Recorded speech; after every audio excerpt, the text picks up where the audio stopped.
A palavra bondade, abundante, é transparecer. A lei ela surgiu para que o pecado fosse dito e tivesse nome. Então, até então, antes da lei, o povo vivia uma regra sem lei, vivia uma vida, praticamente sem o que seguir, sem uma referência. E aí Moisés sobe para o monte, Sinai, Deus vai lá, fala com ele pessoalmente e fala, escreve na tábua da lei os 10 mandamentos. E a gente adota os 10 mandamentos como sendo a lei. O que é os 10 mandamentos como lei judaica? Não matarás, não roubarás, não adulterarás, não darás falso testemunho, adorarás o Senhor acima de todas as coisas, não é isso? A gente vai vendo os 10 mandamentos, a gente tem uma referência de lei. Porém, aqueles 10 mandamentos não cobria tudo o que é pecado no homem. Tudo que é pecado no homem. Por exemplo, tem coisa que a lei veio evoluindo ao longo do tempo, não é isso? Moisés colocou os 10 mandamentos. Lá na frente ele viu que precisava de colocar mais regras, e Deus apareceu para ele mais uma vez e colocou regras. Aí em Deuteronômio 28 tem um capítulo inteiro de regras para seguir. Uso de roupa, animais que a gente pode ou não pode comer, então são regras. E ainda assim o homem insiste em pecar, mesmo com regra. Então qual que é a finalidade da lei? Mostrar o quanto o homem é pecador. Qual a finalidade da lei? Mostrar o quanto a gente está longe de ser santo. Por isso que a lei existe. Quando a gente pega o termo justificação, olha só, é um conjunto de argumentos apresentado por alguém em sua defesa, ou em favor de alguém. Então o que é justificação? O termo da vida, o termo jurídico. O que é? É um conjunto de argumentos que a gente levanta para justificar nós mesmos ou para justificar alguém. Por exemplo, ô irmão, você está vacilando, meu querido, você não tem vindo no culto, cada vez que eu passo num barzinho, você está sentado no bar, está com medo do Covid na igreja, mas não está com medo do Covid no bar, não é assim? Não, mas é porque está muito quente, a igreja não tem ar-condicionado. A gente fica buscando justificativa. A gente fica caçando jeito. Então não se trata de cumprir ou não cumprir regras. Por que Paulo falou isso para os judeus? Porque ele estava questionando. Porque os judeus, pelo fato deles cumprir as regras, eles cumpriam, eles achavam que só eles eram salvos, e ninguém mais era. Então, Deus instituiu a lei para quê? Para mostrar o quão pecador era. E aí, a palavra nós vamos ver mais para frente, que ninguém está isento de um que justifica de verdade nossa falha. Então, quando você erra, querido, não fica gastando tempo justificando suas falhas, porque Jesus faz isso por você. Nossa, não ouvi nenhum glória a Deus. Não fica justificando as suas desculpas, porque Jesus, não fica dando desculpa para os seus problemas, porque Jesus faz isso por você. Como assim, pastor? Ele te justifica, ele, já viu esse termo? Deus é que me justifica. Às vezes você usa isso de maneira errada, você faz algo errado, a pessoa te avalia, aí você fica carregando no peito. Não, Deus é que me justifica. Será que realmente você está vivendo essa justificação? Então, um exemplo, Augusto Nicodemos, o pai aí da teologia, ele foi, no começo do ministério dele, ele foi para uma cidade pequena e começou a marcar reuniões e visita. Era um vilarejozinho, ele batia de porta em porta. Quem conhece Augusto Nicodemos? Conhece? E aí ele ia de porta em porta e tal. E aí ele foi visitar um irmão. E aí esse cara com muita dificuldade aceitou a visita do Augusto Nicodemos. E ele, um homem sábio que falou, querido, eu vim aqui para te fazer uma pergunta. Você sabia que Jesus morreu por causa dos seus pecados? Pecado? Não, eu não tenho tanto pecado assim, não. Tem. Não, eu sou marido de uma só mulher. E aí o cara começou a se justificar. Eu não tenho tanto pecado assim. Aí Jesus falou, na época da lei, adultério era o camarada que era pego em adultério na prática do ato. Flagrante. Era adultério. Jesus ele veio para cumprir a lei e complicou um pouco mais. Porque ele falou que agora no pensamento, o homem que pensar em outra mulher já pecou. E nisso o camarada foi abaixando um semblante. Aí ele foi vendo que justificar já não estava adiantando. Entendeu? Ele ficou procurando justificativa. Quando a coisa ficou feia para ele, o Augusto Nicodemos fala assim, que ele levantou do sofá e falou, não, mas você tem que olhar a vida do meu vizinho. Ali que é um cara complicado. O ser humano tem essa tendência. Não, você tem que ver o fulano, você tem que ver o ciclano. A gente fica que nem um ninja, desviando das acusações ou do nosso próprio pecado, jogando para o outro. Não, você tem que ver a vida do fulano. Eu tenho meus defeitos, mas você tem que ver a vida do fulano. E Deus não quer que a gente faça isso. Amém? E por que ele nos justifica? Imagina um processo onde existe uma situação que alguém tem que te defender. Por que ele não justifica? Olha o que está escrito em Romanos 5. Deus prova o amor para conosco em que Cristo morreu por nós, sendo nós ainda pecadores. Ele não morreu para aqueles que já são santos. Jesus não morreu para aqueles que vão se arrependendo e já estão santos. Por exemplo, imagina nós aqui, alguém já se arrependeu, eu agora quero o Senhor na minha vida, então, não, então Jesus morreu para você? Não, Jesus morreu para os pecadores. Ele morreu para todo pecador, porque o pecado era uma sentença de morte, de cruz, para cada um que pecava naquela época. A evolução foi colocando situações onde o homem tinha que morrer mesmo. Em alguns casos, crucificado, pedrejado, lembra da mulher adúltera? Então existia punição de morte. Quantos corpos deveriam morrer para que o pecado fosse perdoado? Quantos carneiros deveriam ser oferecidos em holocausto pelos pecados da nação? Ontem a esposa, a gente foi jantar, o cara passou o espeto, falou, um carneirinho. Eu olhei para o carneirinho assim, é muito amargo, eu falei, eu quero. Na hora que o carneirinho chegou, eu fui orar. Eu fui lembrar do sacrifício de Jesus. Se Jesus não tivesse morrido na cruz por nós não tínhamos o privilégio de comer um carneirinho, estava em extinção. Haja carneiro para tanto pecado, não é, Vinícius? Haja carneiro, é pecado demais. Então, a gente tem que entender que era necessário morrer um cordeiro santo, perfeito, imaculado, para que a gente pudesse falar assim, Deus, tira de nós essa ira. Porque ele fala aqui no versículo, logo, muito mais agora, tendo sido justificado, pelo seu sangue, seremos salvos da sua ira. O homem, então, e Deus, então, agora trava uma guerra. E era assim que era vista antigamente. Então, para sair dessa guerra, eu precisava de ser justificado. Então, Jesus, ele morreu para nos justificar. Pastor, mas você está falando de pecado? Não, isso não é comigo, não. Não era nem para mim estar nesse culto ouvindo isso. Né? Então, eu quero te fazer uma pergunta. Quem pecou? Vê comigo ali. Quem pecou? Vamos ler junto? Portanto, como por um homem entrou o pecado, e pelo pecado a morte, assim também a morte passou a todos os homens. Por isso que todos pecaram. E aí tem texto de Paulo que fala assim, todos pecaram, destituídos estão da glória de Deus. Já ouviu esse texto? Porque todos pecaram. E o judeu batia no peito, não, eu não pequei, eu sigo o mandamento. E Jesus falou assim, né, Paulo falou assim, né, através do ensinamento de Jesus, ei, a lei que vocês seguem é simplesmente para mostrar o quanto vocês são ruins. Porque se vocês fossem bons, não precisava de lei. Está entendendo? Paulo era maravilhoso, né? Porque ele ter vivido naquela época, sabe? Mesmo que custasse morrer na cruz, sabe? Que maravilha. Paulo chegar a falar isso para os judeus que estavam ali. Quem que é esse Paulo? Paulo estudou em Gamaliel. Paulo teve a melhor faculdade de teologia. Era soldado, mas estava curioso. E depois ele reconhece a salvação, reconhece o reino de Deus e começa a ensinar para os judeus que, opa, peraí, todos pecaram. A lei é só para mostrar o tanto que vocês são ruins. Por que da lei? Olha só em Romanos 5,13. Porque até a lei estava o pecado no mundo. Mas o pecado não é imputado não havendo lei. Então, para que vem a lei? Para imputar os pecados. O cara errou, mas não tem lei? Então, em tese, ele não errou, não é assim? Aí teve que colocar a lei para falar, você errou nesse artigo. Você fraudou, você roubou, você prostituiu, você falhou, você desonrou seu pai e sua mãe. Você ofereceu sacrifício para ídolos postos, você fez isso. Então a lei veio para apontar o pecado. Por isso que fala, onde abundou o pecado, superabundou a graça. Mas a lei ela veio para fazer isso aqui com o pecado. O pecado era oculto.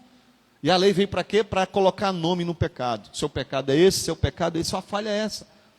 Mas eu não vim aqui para falar que você é um pecador. Nós vamos avaliar isso. Romanos 3,19 diz assim, ora, nós sabemos que tudo que a lei diz aos que estão debaixo da lei, o diz para que toda boca seja fechada e todo mundo seja condenável diante de Deus. Então, para que existe lei? Para que possa haver condenação. Para que existe a lei? Para tirar de nós essa sensação de inculpável. Sabe aquela história, como você já ouviu falar? O cara comete uma falha. Se a lei não tem nada que define que a falha está prevista em um artigo, ele é inocentado. Sim ou não? E a justiça tem uma coisa chamada indúbio pro réu, que é inocentar o cara que a justiça tem dúvida se vai condenar ou não. Por exemplo, na lei dos homens, um exemplo. A polícia prende um ladrão. O ladrão está com a arma na cintura, pega na arma, aponta para a vítima, rouba a vítima, a polícia erra e coloca BO de furto. Ele vai para a justiça, BO de furto. Se o delegado entender que é roubo, ele pode mudar para roubo. Se o delegado não entender que é roubo e continuar, lá na frente o juiz vai falar: ei, esse cara não cometeu o roubo, ele cometeu o furto. Ou então, ao contrário, ele não cometeu o furto, ele cometeu o roubo.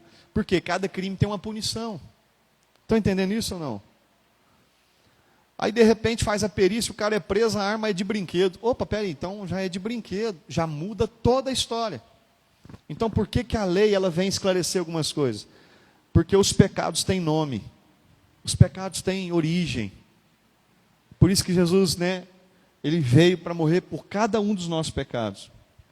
Então, olha só o que Romanos, lá Paulo fala para os romanos. Por isso, nenhuma carne será justificada diante dele pelas obras da lei.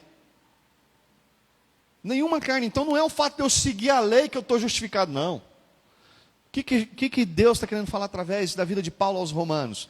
Independente se você cumpre ou não cumpre a lei, você está debaixo de pecado. Porque a lei existe porque você peca. Você só não foi pego ainda. Mais ou menos assim, está entendendo?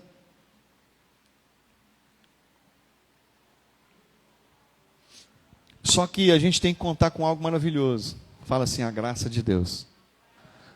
E a graça de Deus, ela gera em nós, repete comigo, paz, acesso e alegria.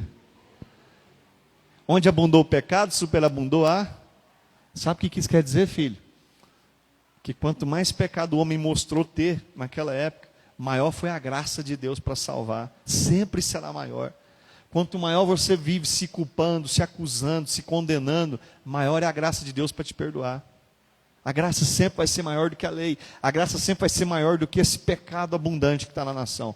Por isso que Jesus, querido, morreu em vão. Era necessário que um homem perfeito morresse no meu lugar. Está entendendo isso? Morreu no meu lugar. Foi o que aconteceu. Vamos ler esse texto de Romanos 5, do 1 e 2. Tendo sido, pois, justificado pela fé, temos paz com Deus. Repete, paz com... Qual que é a diferença de paz com Deus e paz em Deus? Paz em Deus é quando você tem comunhão com Ele e você vive em paz. Entendeu? Na presença dEle. O que é paz com Deus? Significa que você estava subjugado à ira dEle. É uma guerra travada entre o pecado e a santidade. E a gente estando vivendo numa situação de pecado, nós estamos em guerra com Deus. Só que a graça, ela é tão abundante que ela fala para nós aqui, nós temos paz com Deus. Então a graça nos concede paz. Se você tem vivido situação de se acusar, de ouvir acusação que não é devida para você, de coisas que está pesando no seu coração, é porque você talvez não está experimentando essa graça, porque a graça traz paz. Pastor, eu pequei ontem. Sabe por que faz as pessoas pecar e depois fazer loucura? Porque elas não têm essa paz, elas não entendem a graça. Só que eu não estou falando para você levantar uma bandeira da graça para carregar a multidão de pecado. Vamos chegar lá. Por nosso Senhor Jesus Cristo, pelo qual também temos o quê? Repete, entrada. Então a graça, além de nos trazer paz, diante de tanta acusação que deveria cair sobre nós, e a gente morrer pelos nossos pecados, além dele ter essa graça que nos traz paz, ele permite que a gente tenha entrada na presença dele, acesso a ele. Repete assim, a graça de Deus me dá acesso. Sabe, quando você pensa que não está tendo acesso às coisas de Deus, pastor, a gente recebe ligação, pastor, parece que a minha vida está um inferno. Você já escutou ou já falou isso? Significa que você não está entendendo a graça. Porque se a sua vida está inferno, a graça traz paz, você tem acesso a Ele. E se está inferno, então você está tendo acesso a outra coisa. Você não está entendendo o que é a graça para você. E a gente precisa entender isso, de um jeito especial. Amém? Nós temos entrada pela fé. E esta graça, na qual estamos firmes, olha o segredo, tem que estar firme na graça. Não é duvidoso. Na qual nós estamos firmes, nós nos gloriamos, nós nos alegramos na esperança da glória de Deus. Então, a graça do Senhor, ela nos traz paz, ela nos dá acesso ao papai, e ela nos produz alegria, Pastor, você não tem noção, tanto que minha vida tem sido triste. Meu irmão, deixa eu te falar, então você está faltando graça na sua vida. Está faltando você entender o sacrifício de Jesus. Porque a Bíblia fala aqui, está falando, não é eu falando, que se você entende a graça, e essa graça nos dá acesso, nos dá paz, também dá alegria.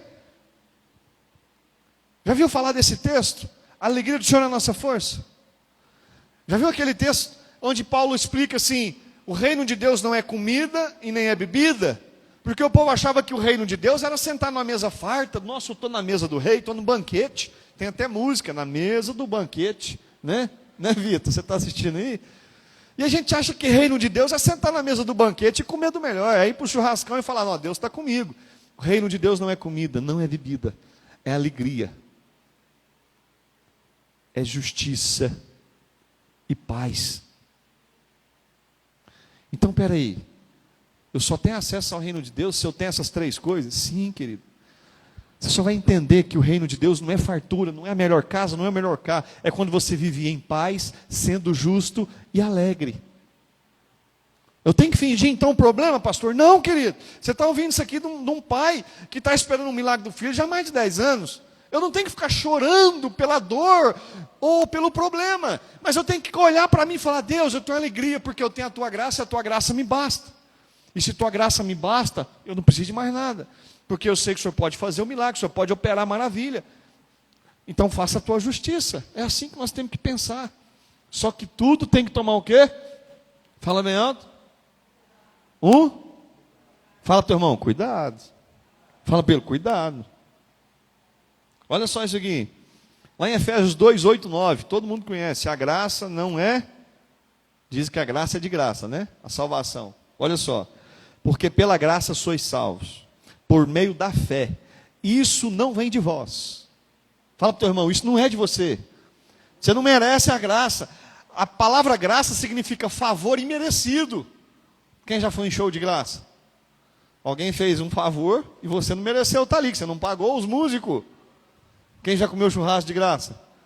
Foi um favor que alguém te fez para você comer, querido. Você não rachou a despesa. Quem já andou de ônibus de graça? Quando era pequeno, passava debaixo da roleta. O cara da roleta deixou, foi um favor. Você merecia? Você não pagou a passagem. Tem uma música do Juninho Pagodeiro. É interessante, lá do passado, ele fala assim, a graça é dada de graça, favor que ninguém mereceu. Já viu essa música? Um pagodinho gospel? A graça é de graça. Por quê? Porque é um favor que eu não mereço. Jesus morreu por uma coisa que eu não merecia. Jesus morreu por algo que você não merecia. É por isso que a graça ela é sempre maior do que qualquer pecado. Só Deus para explicar isso. Você pode até convidar um camarada para comer de graça na sua casa, mesmo ele não merecendo. Mas a salvação não compara essas coisas. Então a fé é que nos garante esse acesso. Olha só, porque pela graça sois salvos, por meio da fé. Isso não vem de vós, é dom de Deus. Então ser salvo não depende da se você segue ou não segue a lei. Então eu posso andar relaxadamente, calma que a gente chega lá, o chicote ainda vai estralar para o seu lado. A graça não foi feita para a gente ficar de Jesus, porque se ele morreu uma vez para me salvar uma única vez, e eu peco todas as vezes, então significa que eu estou crucificando ele todo dia. Está entendendo isso?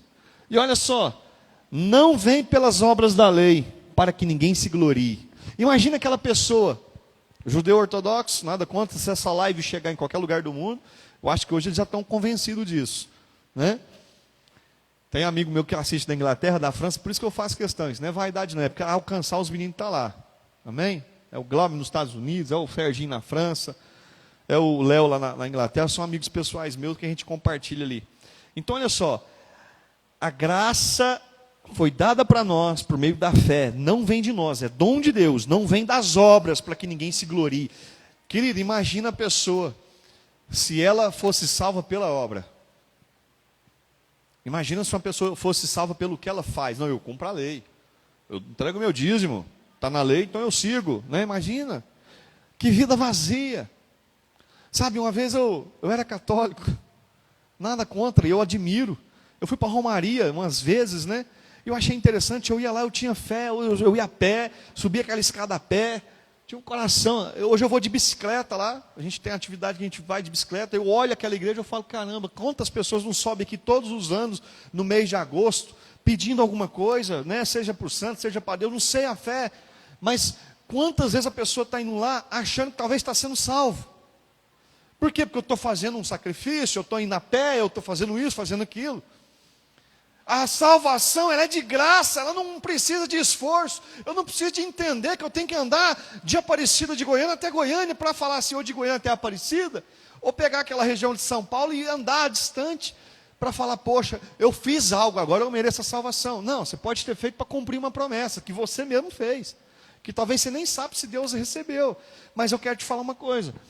Quando a gente entende que a salvação não vem pelas obras, não significa que você tem que parar também. Não, então agora eu também tenho que parar, vou parar de fazer as coisas, porque se não vem das obras, olha o que o Efésios 2:10 diz, porque somos feitura sua, criados em Cristo, para as boas obras. Então nós somos criados em Cristo para quê? Fala, para as boas obras. Nós fomos salvos, não pela obra, mas para viver fazendo a obra. Está entendendo isso? Então eu não tenho que fazer a obra aqui para ser salvo. Não, eu fui salvo. Agora eu faço a obra para viver nela, em gratidão à salvação. Estão entendendo isso? Está explicadinho? As quais, que obras que são essas? As quais Deus nos preparou para que nós andássemos nela.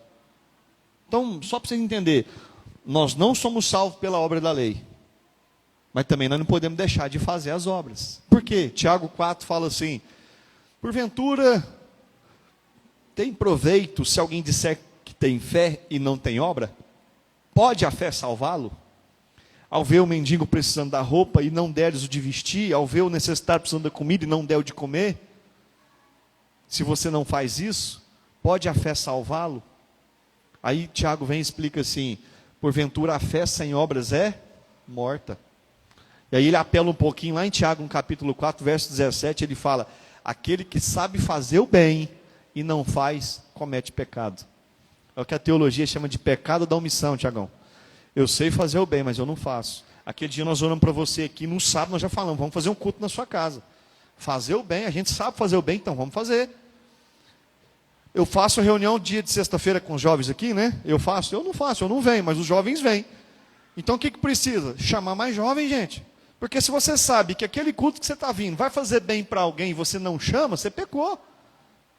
Você sabe fazer o bem e não fez. É pecado.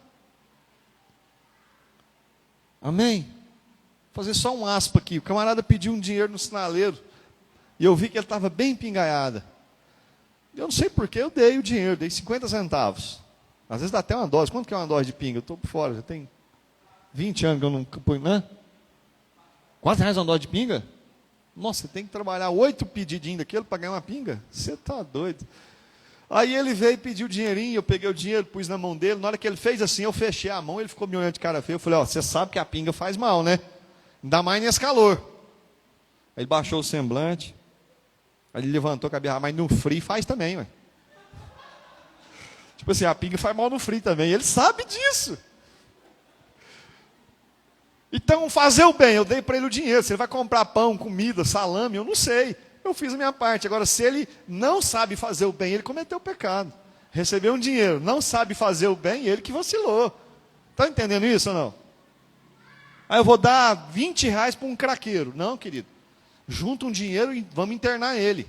Então, a gente tem que saber fazer a obra, não é de qualquer jeito. Amém? Eu não sou salvo pela obra. Eu tenho que fazer ela, então vamos fazer bem feito. Amém ou não? Então, o que a salvação me proporciona? Um processo de santificação. Então, o que é a graça? Quanto mais o homem reconhece que é pecador, mais se manifesta a graça de Deus. Está entendendo isso?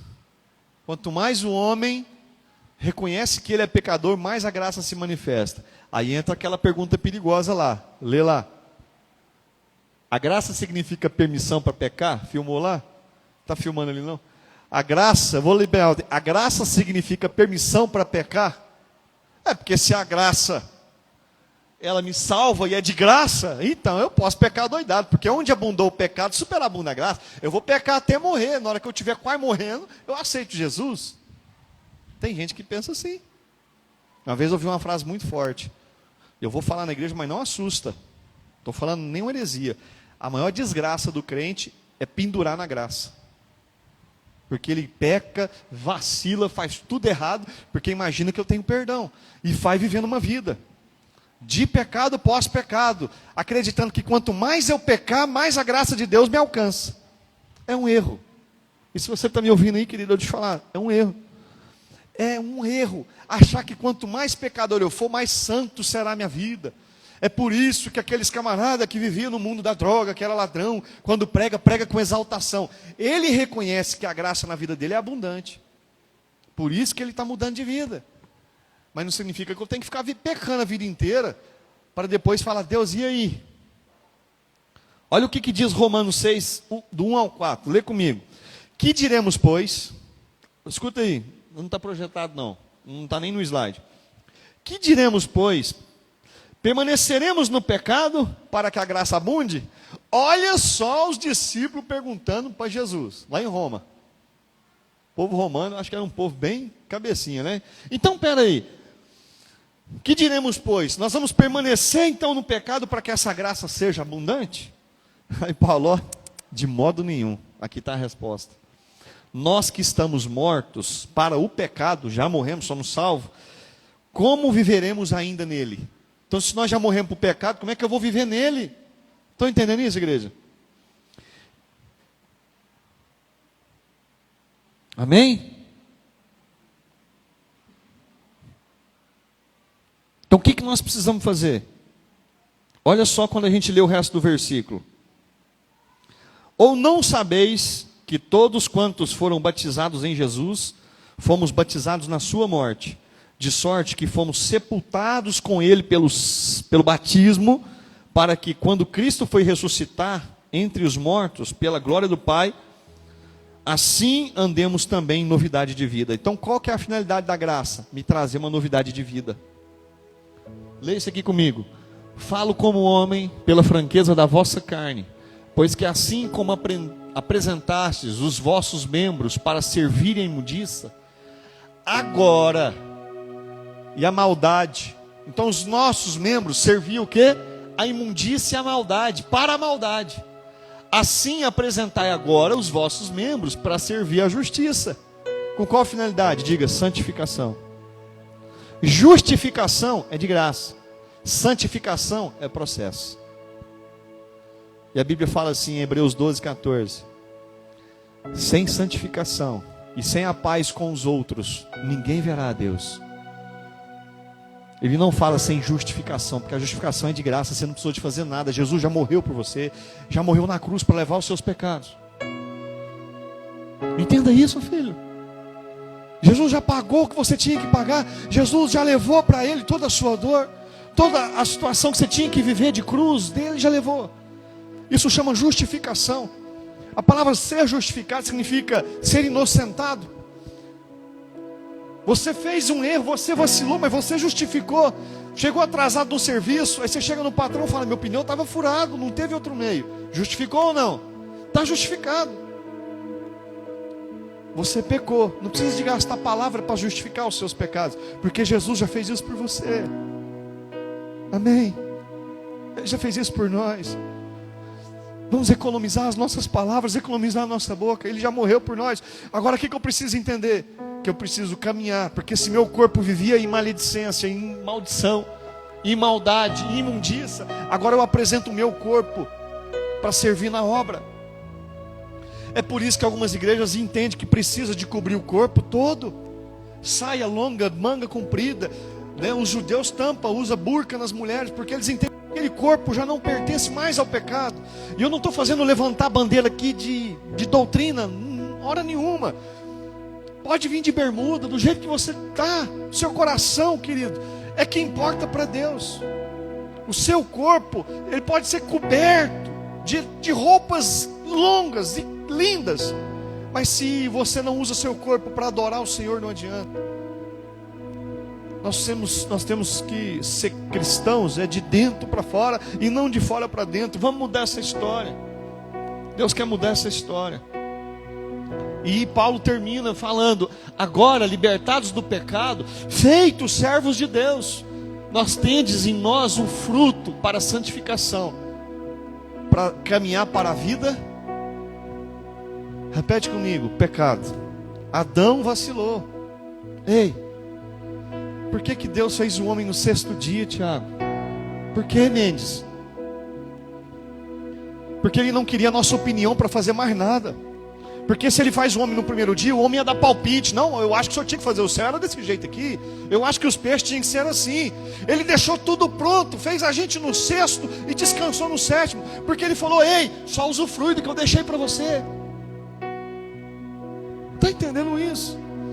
Ele poderia fazer já no 1º dia, mas Ele ia se confundir talvez com as nossas opiniões, porque o homem é muito cheio de opinião. Então Ele fez tudo primeiro, deixou tudo pronto para mim e para você usufruir. Amém?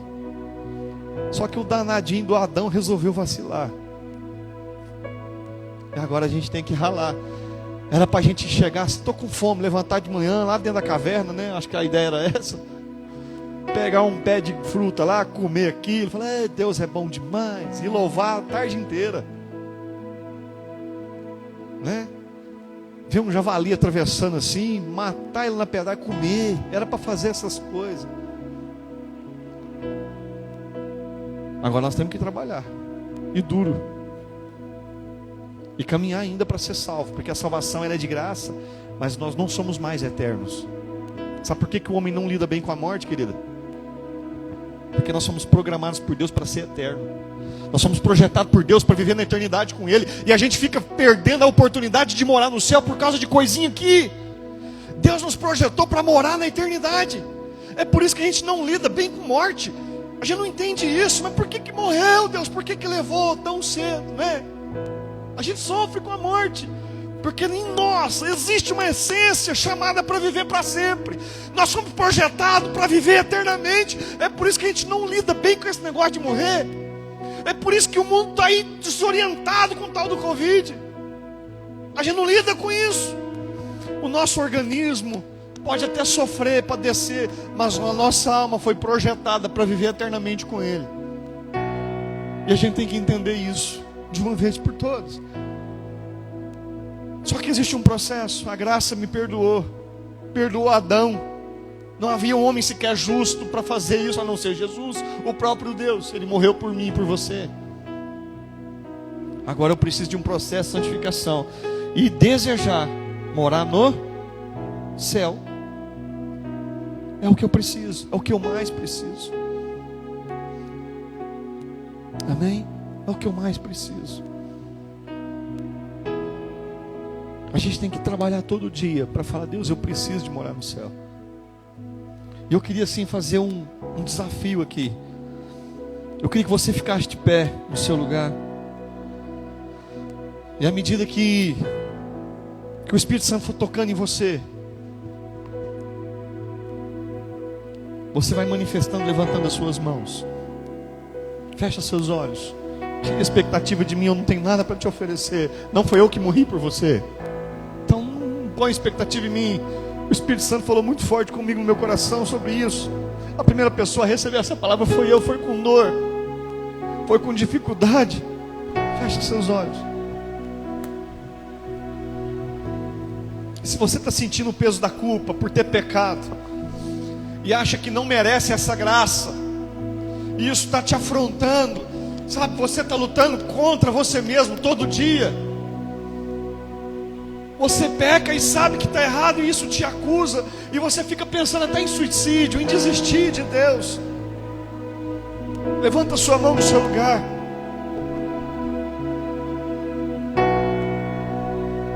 Você que acha que não merece essa graça: não, eu não mereço isso, eu sou pecador demais. Não quer dizer que você também está errado. Levanta a mão também. Para você que cumpre a lei: pastor, eu cumpro tudo, eu sigo tudo, eu faço tudo que manda fazer, e você acha que isso vai te trazer salvação, você também está errado. Pastor, eu sou marido de uma só mulher, eu vivo com Deus, eu caminho para a igreja todo dia, eu dizimo, eu até oferto, Deus. E se você acha que isso vai te caminhar para a salvação, eu quero te falar, você também está enganado. Isso faz parte do processo, mas não é a salvação garantida por isso. Não vem de obras, para que ninguém se glorie. Ninguém vai chegar a ponto de falar: Deus, eu fui salvo porque eu fui bom. Ninguém. Quais são os frutos dessa justificação? É terminar de vez essa guerra que você trava com Deus. É ter acesso ao Senhor.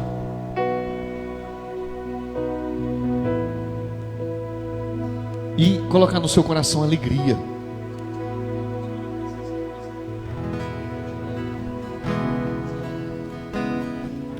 Aleluia. Põe a mão no seu coração e começa a orar. Fala: Senhor Deus, eu entendi hoje que não é pela obra. Eu entendi hoje que não é pelas coisas que eu faço. Oh Jesus, foi de graça, mas eu vou dar valor. Fala isso, foi de graça, mas eu vou dar valor.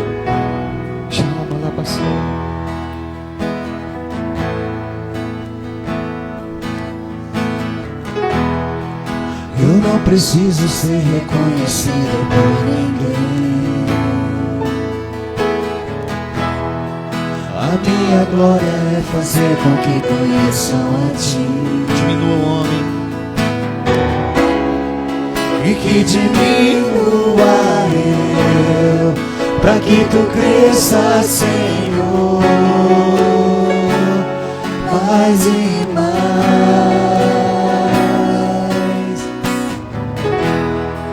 E como serafins que cobre o rosto ante a Ti, esconde o rosto pra que veja Tua face em mim. Fala que diminua eu. E que diminua eu, pra que Tu cresças, Senhor, mais e mais. O Santo dos Santos, a fumaça me esconde, só Teus olhos me veem. Debaixo de Tuas asas é o meu abrigo, em lugar secreto. Só Tua graça me Só a graça. basta, e Tua presença é meu prazer. Repete de novo. Eu não preciso. Oh Senhor, Eu não preciso ser reconhecido por ninguém. A minha glória é fazer com que conheçam a Ti. se diminua na presença de Deus essa noite. E que diminua eu, pra que Tu cresças, Senhor, mais e mais. Como serafins se prostram. E como serafins que cobre o rosto ante a Ti, Esconde o rosto. esconde o rosto pra que vejam Tua face em mim. Deus tem acesso agora para você. E que diminua eu, pra que Tu cresças, Senhor, Declara bem alto agora assim, ó. mais e mais. O Santo dos Santos, a fumaça me esconde, só Teus olhos me veem.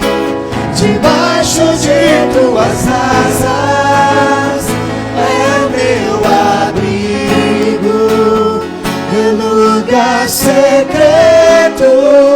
Só Tua graça me basta, e Tua presença Repete, só Tua é meu graça. prazer. Só Tua graça me basta, e Tua presença é meu prazer. É o meu prazer. Tua presença é o meu prazer. Presença, Declara mais uma vez. Tua presença é meu prazer. Tua presença.